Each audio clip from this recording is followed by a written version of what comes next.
Hello friends, welcome to சுடர் vlogs and recipes. நிறைய பேர் பார்த்தீங்கன்னா வீடு கட்டுறது வாழ்க்கையில் ஒரு லட்சியமாக நினச்சிக்கிட்டு இருப்போம். அப்படி கட்டுற வீடை பார்த்தீங்கன்னா நம்ம பார்த்து பார்த்து கட்டுவோம். இந்த வீடியோவில் வீடு கட்டுறதுக்கு உள்ள ஸ்டெப்ஸை நான் எனக்கு தெரிஞ்சதை ஷேர் பண்ணியிருக்கேன். உங்களுக்கு இது பிடிச்சிருந்தா நீங்களும் எடுத்துக்கலாம். வீடு கட்டுவதற்கு முதல் தேவை இடம்.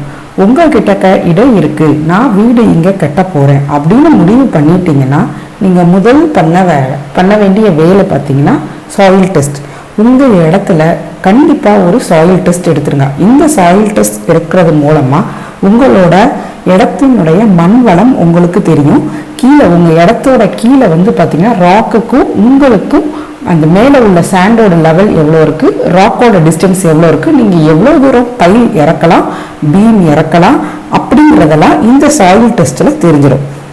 டெஸ்ட் முடிஞ்சதுக்கப்புறம் பார்த்தீங்கன்னா நம்மளோட ஃபஸ்ட் ஒர்க் பிளானிங். ஸோ பிளானிங்னா ஒன்றும் இல்லைங்க, மெயினான விஷயம் பட்ஜெட். நம்ம கிட்டக்க எவ்வளோ ரூபாய் இருக்குது, நம்ம எவ்வளோ ஸ்கொயர் ஃபீட்டில் வீடு கட்ட போகிறோம். தோராயமாக பார்த்தீங்கன்னா ஒரு ஸ்கொயர் ஃபீட்டுக்கு இப்போ இருக்கிற காலகட்டத்தில் 2000 3000 வரைக்கும் வாங்குறாங்க பில்டர்ஸ். ஸோ நீங்கள் பில்டர் கிட்ட போகிறீங்களா இல்லை கொத்தனார் கையில் கொடுத்து கட்ட போகிறீங்களா? ஸோ நார்மலாக நீங்கள் கொத்தனார் மூலமாக கட்டுனீங்கன்னா 2000 வரைக்கும் ஆகும் உங்களுக்கு ஸ்கொயர் ஃபீட்டுக்கு. அதை நீங்கள் டிசைட் பண்ணிக்கோங்க. ஸோ ஃபர்ஸ்ட் நீங்கள் டிசைட் பண்ண வேண்டியது உங்களோட பட்ஜெட். நம்ம கிட்ட எவ்வளோ ரூபாய் இருக்குது, அந்த ரூபாய்க்கு நம்ம எவ்வளோ அளவு ஸ்கொயர் ஃபீட்டில் வீடு கட்ட போகிறோம். கிரவுண்ட் ஃப்ளோரோட நிப்பாட்டிக்கிற போகிறோமா, இல்லை கிரவுண்ட் ப்ளஸ் ஃபர்ஸ்ட் போகிறோமா, இல்லை கிரவுண்ட் ப்ளஸ் 2 floors போகிறோமா அப்படிங்கிறத நீங்கள் ஃபஸ்ட்டு பிளான் பண்ணிக்கணும். முதல்ல பட்ஜெட்டை பிளான் பண்ணிக்கிட்டு அதுக்கப்புறமா வேலைகளை தொடங்குறது கொஞ்சம் ஈஸியாக இருக்கும். அது மாதிரி நீங்கள் பட்ஜெட் போடும்போது எப்பயுமே 5% பார்த்தீங்கன்னா எக்ஸ்ட்ரா தான் வரும். எக்ஸாம்பிளுக்கு நீங்கள் 50 லட்சம் செலவாகும் நினச்சிங்கன்னா அதுலேருந்து 5-10%, 2 லட்சத்துலேருந்து 5 லட்சம் வரைக்கும் கண்டிப்பாக எக்ஸ்ட்ரா ஆகும். ஸோ அதுக்கேற்ற மாதிரி பிளான் பண்ணிக்கோங்க. ஸோ 2வது ஸ்டெப் பிளானிங் முடிஞ்சதுக்கப்புறம் பார்த்தீங்கன்னா ஹவுஸோட டிசைன் ஆர் பில்டிங்கோட டிசைன். ஸோ எத்தனை ஸ்கொயர் ஃபீட்டில் நம்ம கட்ட போகிறோங்கிறத முடிவு பண்ணினா நீங்கள் தோராயமாக நீங்களே டிசைன் போடலாங்க. எந்த சைடு படி போடலாம், எந்த சைடு கிச்சன் ஃபேஸிங் வைக்கலாம், வாஸ்து பிரகாரம் கட்ட போகிறோமா இல்லை எப்படி கட்ட போகிறோங்கிறத நீங்களாவே போட்டு பார்க்கலாம். ஒருவேளை உங்களுக்கு போட தெரியலன்னா நிறைய ஆர்கிடெக்சர்ஸ் இருக்காங்க டிசைன் போடுறதுக்கு. அப்படி இல்லை நீங்கள் பில்டர் மூலமாக கட்ட போகிறீங்க அப்படின்னா பில்டர்ஸே பார்த்தீங்கன்னா உங்களுக்கு பேசிக் டிசைன்ஸ் எல்லாம் போட்டு தருவாங்க. அதில் சின்ன சின்ன கரெக்ஷன்ஸ் பண்ணி நம்ம டிசைன்ஸ் போட்டுக்கலாம். டிசைன்ஸ் போட்டதுக்கு அப்புறமா நெக்ஸ்ட் ஸ்டெப் பார்த்தீங்கன்னா அப்ரூவல் வாங்குவாங்க. மெயினாக சிட்டியில் உள்ள பில்டிங்ஸ் எல்லாமே பார்த்தீங்கன்னா DTCP approval or CMDA approval போட்டு வாங்குறாங்க.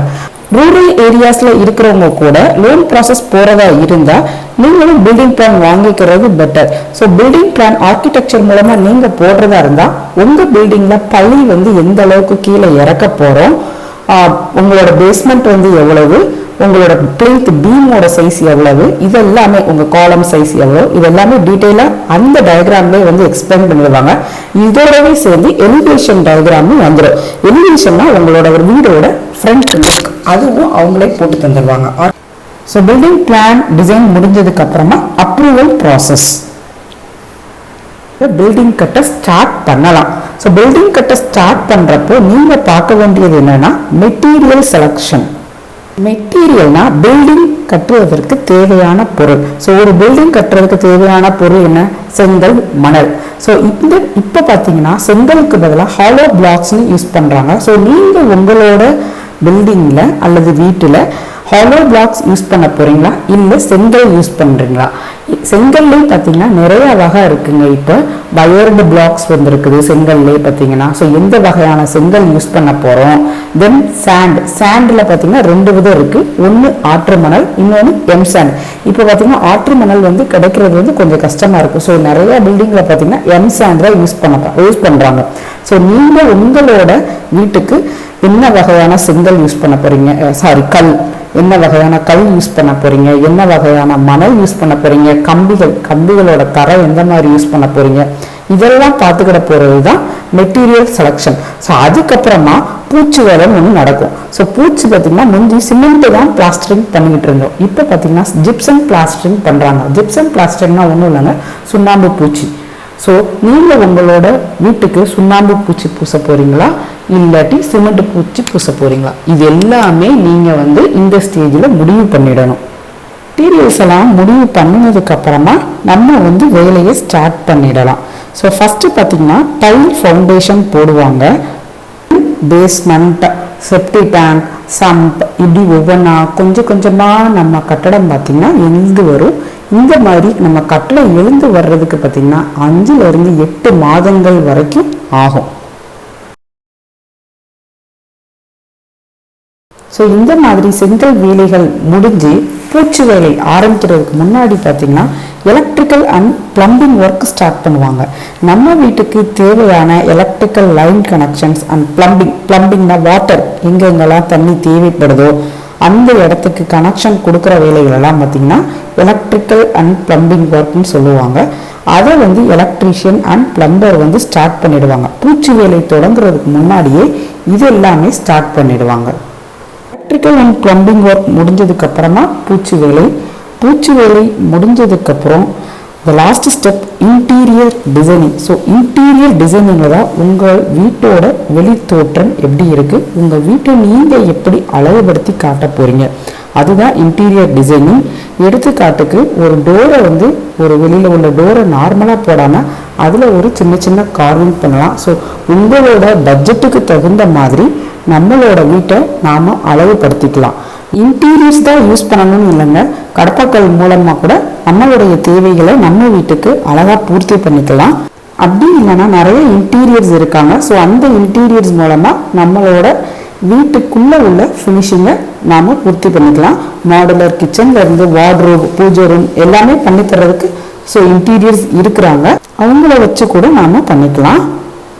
ஏதவங்க பார்த்தீங்கன்னா சின்ன சின்ன விஷயம் கூட நிறைய இருக்குங்க நம்மளை வீட்டில் நம்ம அழகுபடுத்துறதுக்கு. இப்போ நார்மலாக பார்த்தீங்கன்னா ஒரு ஃப்ரெஞ்ச் டோர், அந்த ஃப்ரெஞ்ச் டோரோட பால்கனியில் பார்த்தீங்கன்னா கிளாஸ் டிசைன் வைக்கிறது, இந்த மாதிரி நிறைய விஷயங்கள் இருக்குது. லைட்ஸ் இப்போ பார்த்தீங்கன்னா ஸ்பாட் லைட் போடுறாங்க. அது மாதிரி பார்த்தீங்கன்னா ஒரு வாலில் மட்டும் பெயிண்டிங் கலர் மாற்றிக்கிறது, இந்த மாதிரி நிறைய ஐடியாஸ் இருக்குது. ஸோ அது மூலமாக நம்ம வீட்டை நமக்கு தகுந்த மாதிரி நம்ம பட்ஜெட்டுக்கு தகுந்த மாதிரி நம்ம வந்து அழகுபடுத்திக்கலாம். படுறவங்க சொல்லுங்க, அதை பற்றி தனியாக உங்களுக்கு வீடியோ கண்டிப்பாக நான் ஷேர் பண்ணுறேன். ஸோ இதெல்லாம் முடிஞ்சதுக்கப்புறம் உங்கள் வீடு ரெடியானதுக்கப்புறம் பார்த்தீங்கன்னா இதுக்கப்புறம் உள்ள ஒரு பெரிய பட்ஜெட் பார்த்தீங்கன்னா கிரகப்பிரவேசம். ஸோ உங்கள் வீடோட கிரகப்பிரவேசம் இனியதாக அமைய என்னுடைய வாழ்த்துக்கள். ஸோ இந்த வீடியோவில் நான் எக்ஸ்பிளைன் பண்ண ஸ்டெப் எல்லாமே ரொம்ப எளிய முறையில் எனக்கு தெரிஞ்ச மாதிரி நான் சொல்லியிருக்கேன். ஸோ இதை இன்னும் டீட்டெயிலாக கூட எக்ஸ்பிளைன் பண்ணலாம். தேவைப்படுறவங்க சொல்லுங்கள், கண்டிப்பாக நான் அதை ஷேர் பண்ணுறேன் இன்னொரு வீடியோவில். இந்த வீடியோ மூலமாக வீடு கட்டுறதுல உண்டான கன்ஸ்ட்ரக்ஷன் ப்ராசஸை ஸ்டெப் பை ஸ்டெப்ஸாக எனக்கு தெரிஞ்ச முறையில் நான் எக்ஸ்பிளைன் பண்ணியிருக்கிறேன்.